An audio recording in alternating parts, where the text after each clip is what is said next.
sumpa ng tiyanak sa gubat ng lagim. Sa isang liblib na baryo sa bayan ng San Roque, may isang kagubatang kinatatakutan ng lahat ang gubat ng lagim.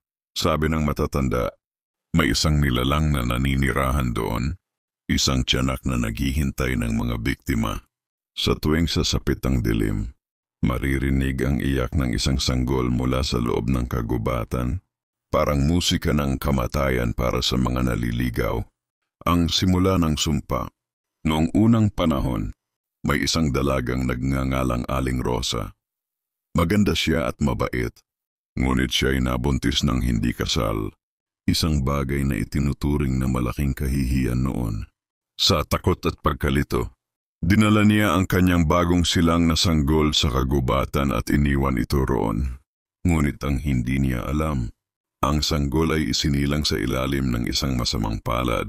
Ang ama nito ay isang nilalang ng dilim. Sa gabing iniwan ito ni Aling Rosa, isang matandang ermitanyo ang nakakita sa bata at pinalaan ang buong bayan. Ang sanggol na ito ay hindi isang ordinaryong bata. Siya ay magiging isang halimaw na maghahasik ng lagim sa sino mang papasok sa kagubatang ito. Ngunit walang naniwala sa kanya.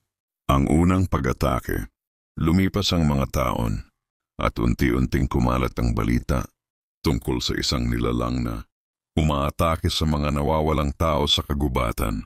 Sinasabi ng mga nakaligtas na nakakita sila ng isang sanggol na umiiyak sa gitna ng daan. Ngunit nang subukan nilang lapitan ito, bigla itong nagbago.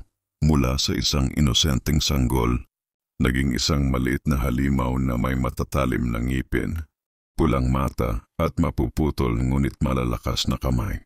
Siyang tiyanak ay mabilis na gumagalaw at kayang tumalon sa mga sanga ng puno na parang isang hayop.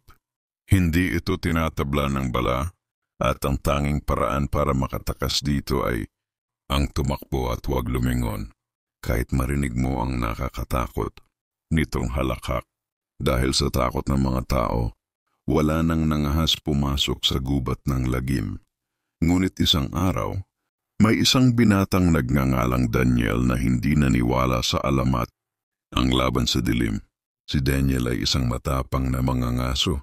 Hindi siya naniniwala sa mga engkanto at halimaw, kaya nagpasya siyang patunayan. Sa buong baryo na ang tiyanak ay isa lamang katang-isip. Isang gabi, dinala niya ang kanyang itak at sulo at pumasok sa gubat. Sa una, tila isang ordinaryong kagubatan lang ang kanyang dinaanan. Tahimik, malamig at puno ng matataas na puno.